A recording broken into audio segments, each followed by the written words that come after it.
Chapter models. देखिए आप कैसे इसको समझना है चैप्टर मॉडल।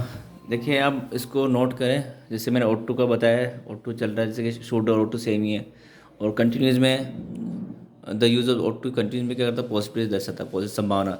सेंटेंस ही O2 भी स्लीपिंग हो सकता है, सो रहा हो।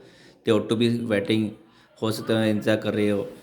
तो इसी तरीके से O2 का आगे नेक्स्ट जो पॉइंट है, पर्सन प्लस O2 है प्लस थर्ड फॉर्म, या फिर पर्सन प्लस दोनों एक ही चीज़ ना चाहिए था की भाषा। जैसे कि you ought to have told me, तो मुझे मुझे कहना चाहिए था, तो शुड का भी यूज़ कर सकते हो।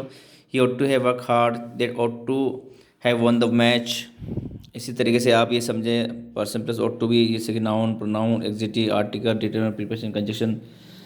ओके, जिससे they ought to be friends, उन्हें दोस्त होना चाहिए। He ought to be her friend, ये प्रोनाउन हो गया, उन्हें दोस्त होना चाहिए कि उसे उसका दोस्त होना चाहिए। नेक्स्ट इसी की सेंटेंस है, she ought to be beautiful, उसे खुश होना चाहिए। He ought to be there, उसे वहाँ डिटर्मिनेंस हो गया। ये नोट डाउन करना आपको, ये ऐसे सब पूरा चीज़ें समझना है इसको। She ought to be at home, at के यहाँ पे प्रीपोजिशन है, उसके बाद होम आया, देखो प्रीपोजिशन ही है, उसे घर पे होना चाहिए। शी ought टू बी है फर्स्ट फॉर्म में, आइदर हर रियल ब्रदर और कजिन। ओके, ये कंजक्शन हो गया।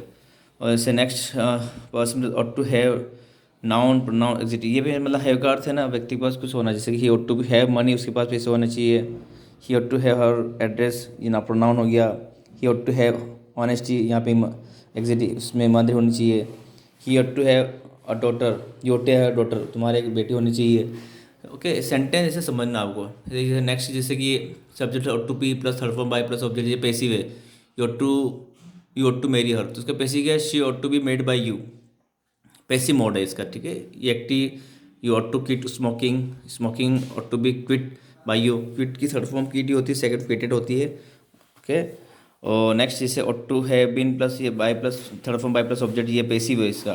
ओके, ये वाला रूल है। He ought to have telephone, इसमें प्रेजेंट परफेक्ट टाइप है, मतलब उससे मुझे फ़ोन करना चाहिए था, इसका पीछे I ought to have been telephone by him. I ought to have purchase a car ought to have been purchase by me. और नेक्स्ट जो वीडियो बनेगा इसका जो है, यूज़ टू का है। यूज़ टू बहुत इंपॉर्टेंट है। लास्ट जो इंपॉर्टेंट है, लास्ट चैप्टर 13, 13 मॉडल्स होते हैं, जिसमें से ये लास्ट वाली इंपॉर्टेंट है। ये भी सारे इंपॉर्टेंट है। और तो यूज़ टू का भी समझ लें आप। यूज़ टू कहाँ यूज़ होता है, लास्ट इसका फाइनल मॉडल्स है। टोटल मॉडल्स होते हैं 13, और मैंने सारे वीडियो बनाए हैं सभी मॉडल्स के डिटेल में। और मैं एक एक करके वीडियो फिर और भी बनाऊंगा, एक एक चीज़ जो शॉर्ट में। ओके, और जैसे कि ये use two plus semi first क्या डिनोट है, एन एक्शन और motion done in the past, past का। जैसे कि यूज़ टू प्लस एम का प्रयोग क्या करता है, यूज़ टू, मतलब एक तरह का यूज़ टू का कैसे यूज़ होता है, ध्यान रखो। ये बहुत जने इसमें मिस्टेक करते हैं।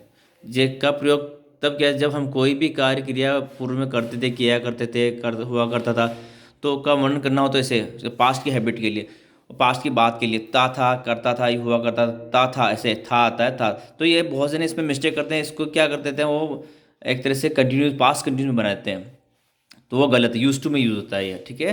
पास्ट आता ज़रूर है, पर पास्ट की हैबिट वाली बातें हैं, पास्ट की बातें हैं, पूर्व की बातें हैं, आपको कोई एक्सप्लेन करना। ऐसे sentence, I use to play cricket, मैं क्रिकेट खेलता था, मैं क्रिकेट खेला करता था। इसका नेगेटिव बनेगा, I did not use to play, did not, did आएगा फर्स्ट वो नहीं है, पता ही है, पास्ट में रूल है। Did I use to play cricket, didn't I use to play cricket.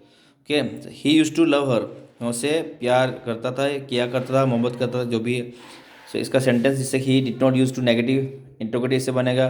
तो इसको एक्सप्लेन आप अच्छे से समझे इसको, और I hope you can understand, you will understand and follow my instructions in which I teach you every day, and I explain all thing in English. So please note down and explain all thing, okay, revise this thing and note down, okay.